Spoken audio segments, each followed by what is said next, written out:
Hello everyone, welcome to my channel. I hope everyone is having a wonderful day. Before starting the video, please go ahead and hit the subscribe button and give this video a like up. Triple H and WWE Creative continue to update the match card for WrestleMania 41 less than 4 weeks before the blockbuster premium live event. One of the titles that will likely be defended at the Showcase of the Immortals is the United States Championship. This Friday on SmackDown, Knight will put his title on the line against Braun Strowman, who became the #1 contender after a DQ win against Jacob Fatu in Bologna last week.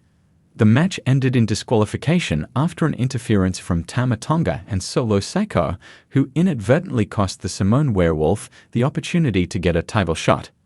The new bloodline is expected to interfere in the US title match, and if the referee calls for the bell, the monster among men may snap and destroy everybody, including Knight.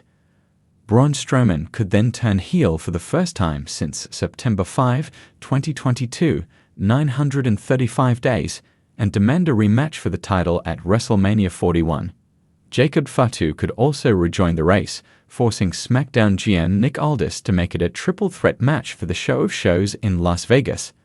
Knight would still be the favorite to win this one, while a likely interference from Solo Sikoa could lead to a Jacob Fatu face turn and a feud with the former self-proclaimed tribal chief after WrestleMania 41. However, the angle is currently speculative. In a backstage interview with Kathy Kelly last Friday, the former Universal Champion stated that he'd be a guaranteed shoo-in at WrestleMania 41 if he dethroned LA Knight as the US Champion on SmackDown. That said, the question is what path Triple H and WWE Creative will follow regarding the LA Knight vs. Braun Strowman match this Friday in London, England. In the ever-evolving landscape of WWE, few figures have had a more significant creative impact in recent years than Paul Triple H Levesque.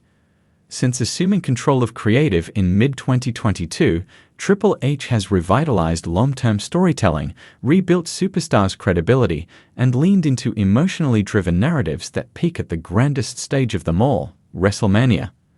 But as WrestleMania 41 draws near, fans and insiders alike are buzzing with speculation about one massive industry-shaking move that could redefine the WWE Universe heading into 2025. The heel turn of a top SmackDown star who's been a babyface fixture for over 935 days. Let's break down who that star might be, why the timing couldn't be more perfect, and how Triple H might pull off one of the most shocking turns in recent memory. Among SmackDown's most beloved superstars, LA Knight has defied the odds with a meteoric rise few predicted. Since joining the main roster full-time in 2022, he's transformed from undercard talent to main event material through sheer charisma, crowd connection, and microphone mastery. For over 935 days, Knight has been the voice of the people, the Yeah movement echoing through arenas across the globe. But that same movement may now be the very thing holding him back. Triple H, known for nuanced character development, might see the opportunity to evolve Knight further, not by pushing him harder as a face, but by flipping the script entirely. Imagine this: Knight, tired of the crowd riding his coattails, snapping in the most calculated, bitter, and brutally cold fashion. There's no better place for a heel turn dripping in drama and flash than Las Vegas, the host of WrestleMania 41. Sin City thrives on chance, deception, and high-stakes betrayal. What better metaphorical and literal backdrop than a city built on illusion for Knight to finally reveal his true self? WrestleMania 41 is shaping up to be a reset. A year removed from the end of Roman Reigns' historic run, with Cody Rhodes finally finishing the story. Now it's time for new stories to begin, and no one is better suited to ignite chaos than LA Knight turning heel at the peak of his popularity. Triple H doesn't do hotshot booking. A turn like this wouldn't be a one-week affair. It would be a carefully layered transformation that builds from Royal Rumble to Elimination Chamber, culminating in a turn at, or just before, WrestleMania. Royal Rumble 2025. Knight is in the Final Four. He's poised to win, but a fellow babyface, say Kevin Owens or even a returning Randy Orton, eliminates him in a controversial way. The seeds of bitterness are planted. SmackDown segments post-Rumble, Knight begins to show signs of resentment. He cuts promos that, while still crowd-pleasing, have an edge. He starts blaming others for holding him back. The cheers grow less consistent. Is he bitter or just telling the truth? Elimination Chamber. Knight loses a title opportunity due to outside interference or a fluke pinfall. He attacks the winner post-match, not out of rage, but with eerie calm. He's no longer here for the people. He's here for himself. WrestleMania 41. Knight vs. AJ Styles or Cody Rhodes. The match is electric, but Knight cheats, openly. The crowd is stunned. He doesn't care.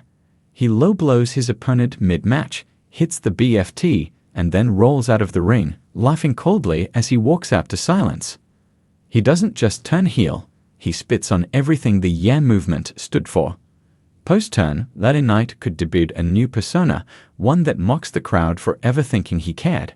No more yeah catchphrases, no more pandering, no more flashy entrances. Knight could rebrand himself as the realist in the room, a man disillusioned by the WWE Universe's hypocrisy. He spent years giving them what they wanted, and they never truly gave back. His promos, now filled with venom, would cut deeper than ever. And the fans? They'd hate how much they still love him. This opens the door for fresh feuds. Knight vs. Sami Zayn, Knight vs. Knight vs. Cody in a rematch with the stakes raised, even Knight vs. a rising babyface like Braun Breaker or Carmelo Hayes. Triple H has always believed in character arcs that last years, not weeks. Much like Johnny Gargano's turn in NXT or the slow corruption of Seth Rollins post-Shield, this would be another feather in Hunter's creative cap. By turning LA Knight heel after 935 days, Triple H wouldn't just be shocking the audience, he'd be giving Knight the tools to truly reach main event status. Being a beloved underdog has a ceiling. Being a hated, arrogant villain with a chip on his shoulder. That's WrestleMania main event territory. Sure, there's risk. Knight is arguably the most over-organic babyface since Daniel Bryan in 2014. Turning him heel could alienate fans, or it could elevate him to new heights. When Roman Reigns turned in 2020, it was controversial. Now, he's the longest reigning Universal Champion in modern history. When Seth Rollins turned on the Shield, it hurt, but it launched him into solo superstardom. Knight is at a similar crossroads: ride the wave of popularity, or flip the board and dominate the game. WWE is built on moments. WrestleMania 41 could give fans the next legendary one with Knight's dramatic heel turn, orchestrated with precision by Triple H. After 935 days of fan service, Knight could finally serve himself, and in doing so, deliver the most compelling WWE storyline of 2025. Because in the words of the man himself, it's not about yeah anymore. It's about nah, I'm done playing Knight.